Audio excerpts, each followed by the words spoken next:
Donc la différence entre la normalisation et la réglementation d'une manière très simple, c'est que la normalisation est un document élaboré par un consensus, par une structure de normalisation, alors que la réglementation est une obligation et qui fait partie de la législation. Donc c'est un peu de la responsabilité du gouvernement de créer les règlements techniques. Donc ça englobe les caractéristiques des produits et des procédures administratives. Donc la normalisation par contre, elle est créée par une structure de normalisation. Souvent je prends un exemple très simple, c'est qu'au niveau du Sénégal, la structure qui s'occupe des questions de normalisation s'appelle Association sénégalaise de normalisation. Je prends l'exemple de la France, la structure qui s'occupe de ces questions s'appelle AFNOR, Association française de normalisation. Et qu'au niveau international, la structure la plus connue s'appelle ISO, International Standard Organization, donc qui regroupe la plupart des structures nationales de normalisation. Donc ces deux questions sont importantes. Pourquoi? Parce qu'au jour d'aujourd'hui, il est fondamental pour un pays de participer au commerce national, régional, mais aussi international. Et que la normalisation permet de valider les produits et que la normalisation permet également, en tout cas, de pouvoir montrer qu'un produit peut franchir les barrières de manière très simple. Je peux prendre un exemple. Au jour d'aujourd'hui, si je me déplace du Sénégal, je peux aller brancher mon téléphone partout ou mon ordinateur. Et quand je branche, je pourrais charger mon téléphone. Pourquoi? Parce que c'est un secteur qui a été bien normalisé au niveau international. Je peux aussi donner un exemple, c'est qu'au niveau du Sénégal, on se souvient nous tous, quand la pandémie de Covid-19 est apparue, au début, on a eu des difficultés avec les gels, on a eu des difficultés avec les masques barrières. Et que, si je prends l'exemple du Sénégal, on nous avait autorisé, le gouvernement avait autorisé l'Association sénégalaise de normalisation pour créer des masques barrières. Donc qui étaient des masques qui étaient normalisés et qui ont permis d'arranger la situation en attendant que les masques qui proviennent de l'extérieur arrivent. Donc la normalisation aujourd'hui est indispensable pour le développement économique d'un pays parce que permettra au pays de pouvoir participer au commerce national, régional, mais aussi au commerce international de manière globale. Donc la métrologie aujourd'hui est une science indispensable et qui parle des poids et des mesures. Donc c'est la maîtrise des dispositifs de surveillance et de mesure.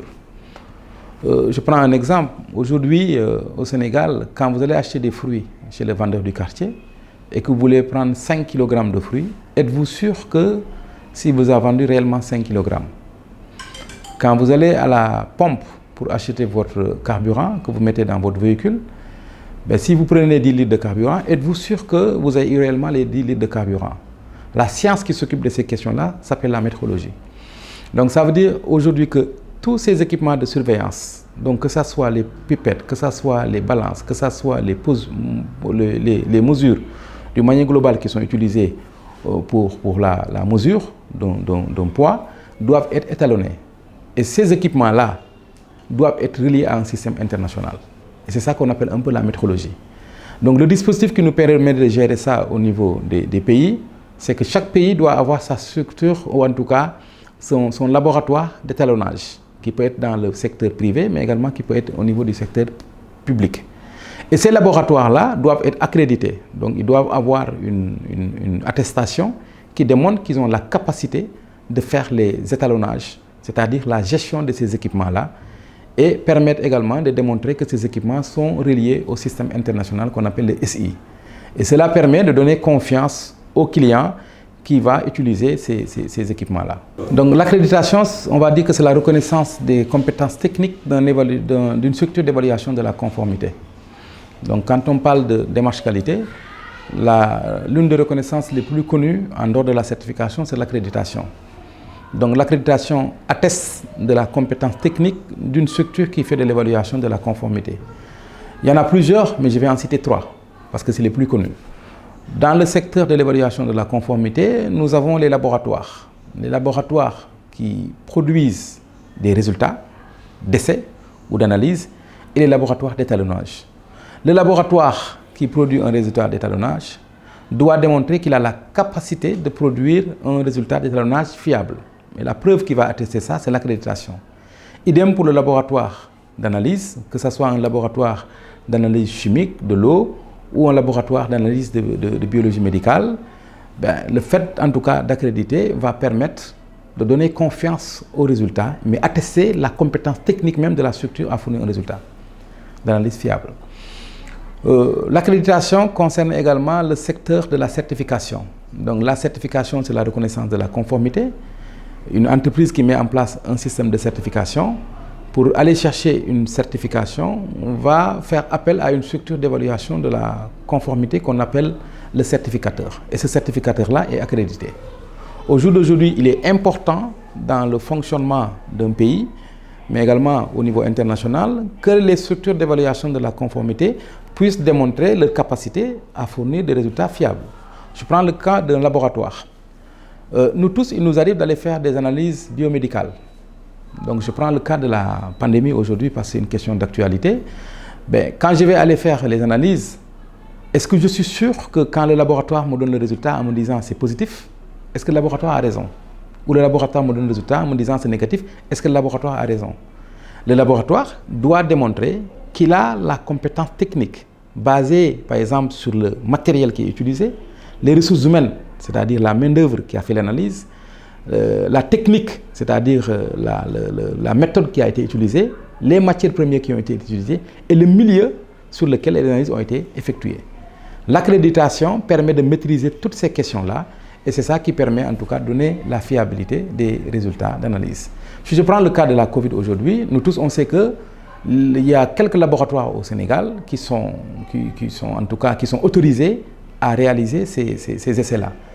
Si on regarde ces laboratoires-là, c'est les laboratoires qui sont accrédités. Donc des laboratoires qui ont accrédité par des structures d'accréditation.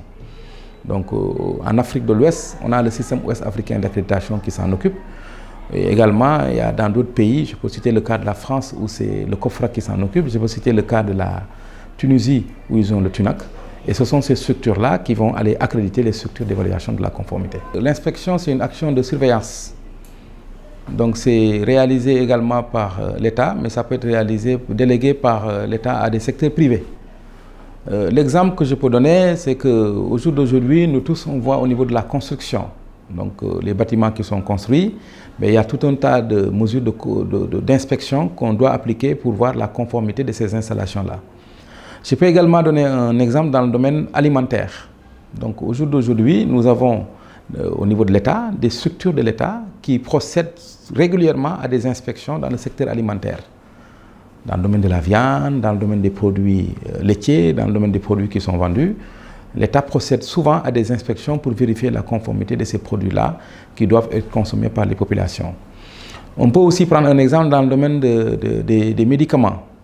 Aujourd'hui, tous les médicaments qui sont vendus au niveau national sont en principe inspectés pour vérifier la conformité de ces produits-là avant de les mettre sur le marché et d'être vendus. Par exemple, on a au Sénégal le laboratoire de contrôle des médicaments, donc, qui est chargé de contrôler, donc d'inspecter tous les médicaments qui sont produits au niveau du territoire sénégalais avant que ces médicaments ne soient vendus au niveau du marché. Donc l'inspection est une action de contrôle et de vérification et qui est obligatoire dans le cadre de l'évaluation de la conformité. La certification, c'est une branche de l'évaluation de la conformité qui permet d'attester la conformité des produits, des processus et des systèmes. Donc la certification, elle est volontaire et permet de démontrer qu'un produit est conforme à des spécifications qui sont bien identifiées. Au Sénégal, la structure, en tout cas de l'État, qui s'occupe de la promotion de la certification, c'est l'Association sénégalaise de normalisation. Nous avons plusieurs types de certifications, mais je peux en citer 3. La certification produit, qui permet de démontrer la conformité d'un produit par rapport à des exigences bien identifiées. La certification d'un système, donc je mets en place un système de management qui peut être de la sécurité, de la qualité ou de l'environnement et je vais aller la certifier par rapport à un référentiel. Et la certification de personnes. Si je prends le cas du Sénégal, aujourd'hui la certification de produits commence à être très bien développée. Donc nous avons par exemple l'Association sénégalaise de normalisation qui a certifié de l'huile au niveau de la Suneor et cette huile est exportée très facilement. Mais nous avons également l'eau, par exemple, on peut retrouver plusieurs structures qui vendent de l'eau en sachet, en bouteille, mais qu'est-ce qui permet de choisir une bouteille par rapport à une autre? Parce que quand la certification arrive et atteste de la conformité, ça facilite en tout cas au client de faire son examen. Je prends le cas de l'eau Cybelle, donc qui est de l'eau en sachet, et qui est certifié par rapport à des critères par l'Association sénégalaise de normalisation. Et cela permet à un client qui va acheter cette eau-là, en tout cas, d'avoir confiance au contenu, ou en tout cas à la conformité, on va dire, d'une manière globale de ce produit-là. Donc la certification aujourd'hui joue un rôle important dans le commerce régional, international également.